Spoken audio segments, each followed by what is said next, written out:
नमस्कार, मैं हूं निशा। आप देखना शुरू कर चुके हैं एनजीपी हरियाणा। दोस्तों, आज बात करेंगे हरियाणा के डीजीपी ओपी सिंह के आम आदमी बनकर थाने में पहुंचने की। मामला गुरुग्राम का है। आगे बढ़ने से पहले हम आपको बता दें कि हरियाणा के डीजीपी ओपी सिंह पिछले एक महीने से लगातार किसी न किसी विषय को लेकर चर्चा में बने हुए हैं। कभी वह पुलिस अधिकारियों और जवानों के नाम पाती भेजकर उन्हें जनता के प्रति जवाबदेह बनाने की पैरवी करते हैं, तो कभी गैंगस्टर को औकात दिखाते हैं। ताजा मामला अब उनके द्वारा गुरुग्राम के एक पुलिस स्टेशन में किए गए औचक निरीक्षण का है। इसकी अब बहुत अधिक चर्चा हो रही है। नवंबर को डीजीपी जब अचानक आम आदमी के रूप में पुलिस स्टेशन पहुंचे तो गेट पर तैनात सिपाही उन्हें पहचान नहीं पाए, लेकिन अंदर मौजूद बाकी पुलिस कर्मियों ने उन्हें पहचान लिया था। अब जब डीजीपी थाने पहुंचे तो उन्होंने पुलिस टीम का ज्ञान भी बढ़ाया। इस दौरान साइबर क्राइम की रोकथाम को लेकर जो कुछ कहा उसकी भी बहुत सराहना की जा रही है। उन्होंने इस दौरान साइबर क्राइम को रोकने में बैंकों के योगदान के बारे में भी बातचीत की।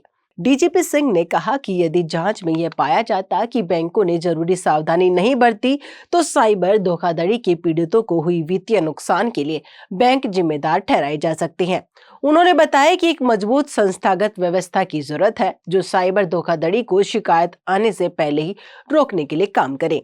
डीजीपी ने कहा कि आईटी एक्ट में बताया गया है कि लापरवाही की स्थिति में बैंक पीड़ितों को मुआवजा देने के लिए जिम्मेदार है। उन्होंने कहा कि यदि कोई बैंक धोखाधड़ी रोकने के लिए जरूरी कदम नहीं उठाता या संदिग्ध लेन देन को नजरअंदाज कर देता है जिससे ग्राहक को नुकसान होता है तो उसे ग्राहक को मुआवजा देना चाहिए। हमारी जांच यह तय करेगी कि बैंक ने धोखाधड़ी वाली राशि को संभालते समय सभी निर्धारित प्रक्रियाओं का पालन किया या नहीं। ओपी सिंह ने साइबर अपराध मामलों में फ्रीज की गई छोटी रकम को जल्दी रिलीज कराने की प्रक्रिया तेज करने के उपाय भी बताए। उन्होंने कहा कि कई बार पीड़ितों को छोटी सी रकम वापस पाने के लिए भी भारी भरकम खर्च उठाना पड़ता है जो अनुचित है। उन्होंने उच्च न्यायालय के एक निर्देश का हवाला देते हुए कहा कि ऐसे मामलों को बिना एफआईआर दर्ज किए सीधे लोक अदालत में ले जाया जा सकता है जिससे त्वरित समाधान और रिफंड मिल सके। यदि किसी पीड़ित के 4,000 रुपए तक की राशि फ्रीज हो गई है तो ऐसे मामलों को तुरंत राहत के लिए लोक अदालत में पेश किया जा सकता है।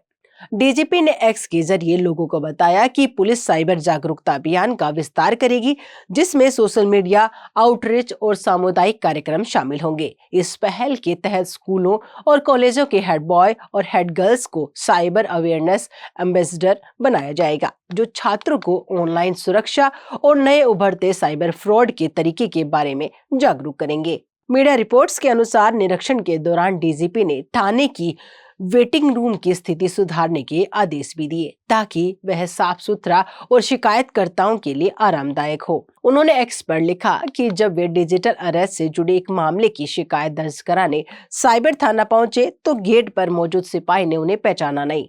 जब उन्होंने शिकायत दर्ज कराने की बात कही तो सिपाही ने उन्हें दूसरी मंजिल के कमरा नंबर 24 में मौजूद ड्यूटी ऑफिसर के पास भेज दिया जो किसी शिकायतकर्ता के कार्य में व्यस्त थे। पता चला कि थाने से निकलते समय डीजीपी ने एक गनमैन से पूछा कि उसके पास कितने सेट वर्दी है और वह उन्हें कितनी बार प्रेस करता है। उन्होंने एक इंस्पेक्टर की टेढ़ी टोपी भी ठीक कराई और उसे स्मार्ट लुक बनाए रखने की सलाह दी।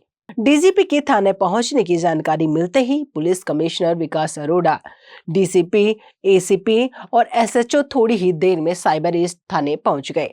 डीजीपी करीब 2 घंटे तक थाना परिसर में रहे। डीजीपी ने बताया कि उन चालान मामलों पर भी बातचीत हुई जो लंबे समय तक लोक अदालत में नहीं पहुंच पाते। उन्होंने कहा कि मैंने सीपी को यह समस्या तुरंत हल करने के लिए कहा। साथ ही आईजी साइबर क्राइम को निर्देश दिया कि वे हर सप्ताह कम से कम एक साइबर थाना अवश्य जाएं।